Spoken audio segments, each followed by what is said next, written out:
Hi, everybody. Today marks Pentecost, the birth of the church, where the Holy Spirit descended upon the church and we became what is known as the Christian church. And normally I would be preaching a Pentecost text, either from the book of Acts or something from John that talks about the Holy Spirit coming. But I can't because of what is going on in the United States of America right now in Minneapolis, Minnesota. I often don't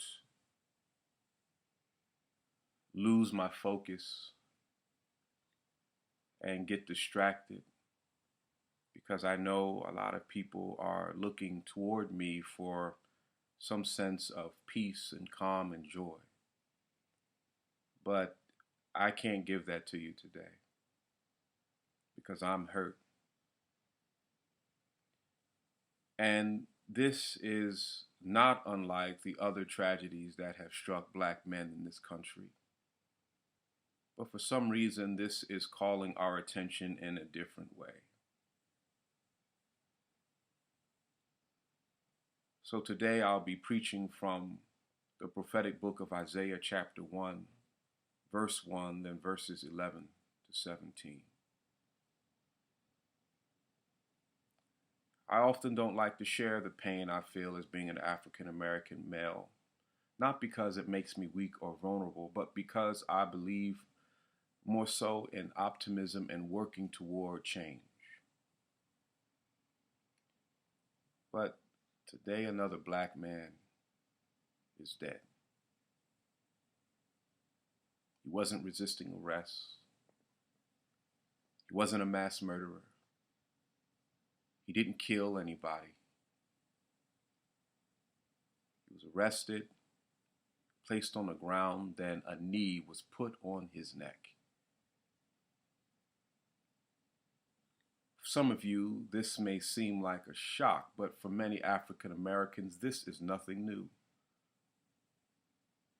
Many black men go through this at least once or twice a week. Racism, racial profiling, oppression, prejudice, you name it. It's nothing new.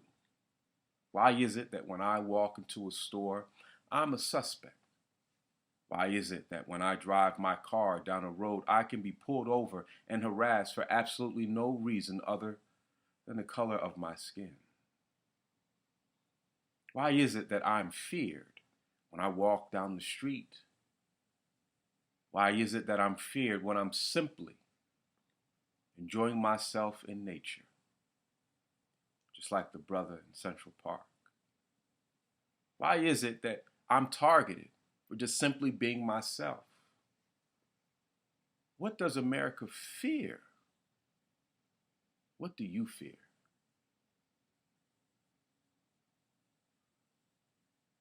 When I was in college, I came home over one break.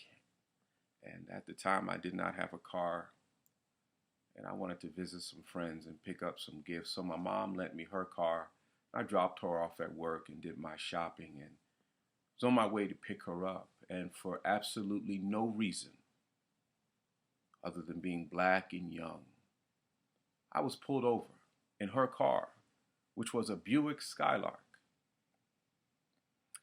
I was pulled from the car on Route 38 in Cherry Hill, New Jersey, put on the ground while everything in my mother's car was thrown on the side of the street.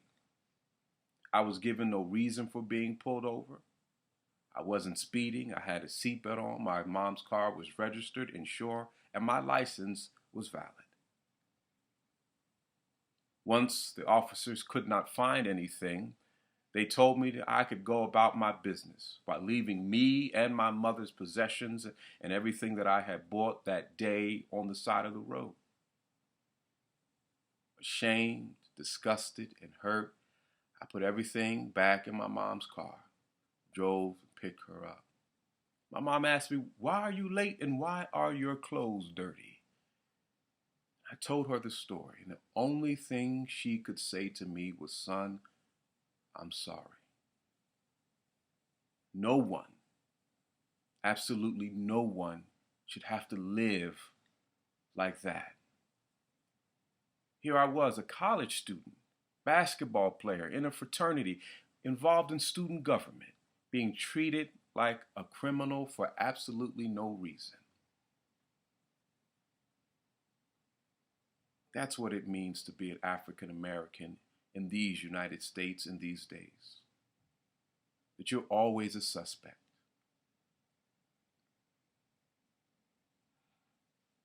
It is time that we cleanse ourselves and rid ourselves of racism.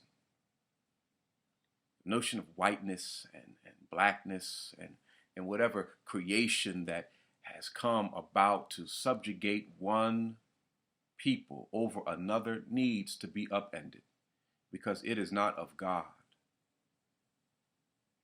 In our text for today, Isaiah is disgusted as God is disgusted because the people of Judah and Jerusalem have gone astray from God.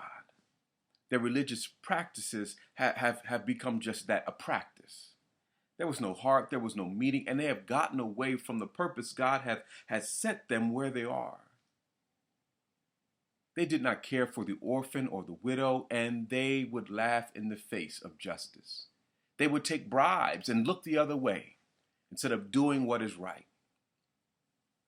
So God is calling them to account through the mouth and actions of Isaiah.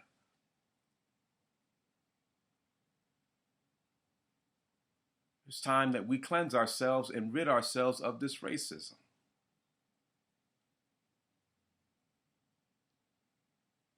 Ask, what is it that you fear?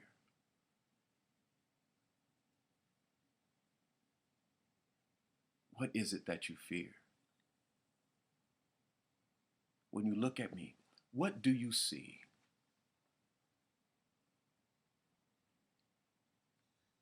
I'm a father. I'm a pastor. I work hard. I love Jesus Christ. I'm a husband. I'm a son. I'm all of these things. But yet and still, in some eyes, I am just a criminal. Isaiah says again, learn to do good, seek justice, rescue the oppressed, defend the orphan, plead for the widow. Through all of this COVID-19 and all of us being stuck in our homes and people losing their jobs and the economy being upended, now this too? You have got to be kidding me.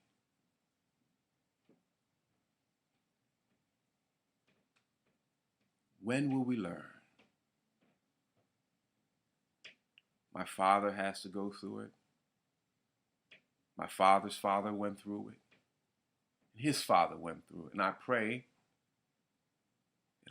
every day for my own son.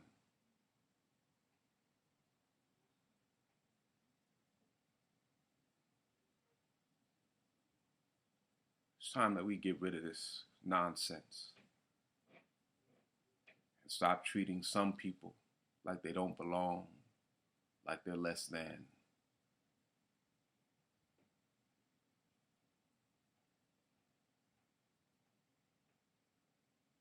We need to cleanse ourselves, and we need to pray.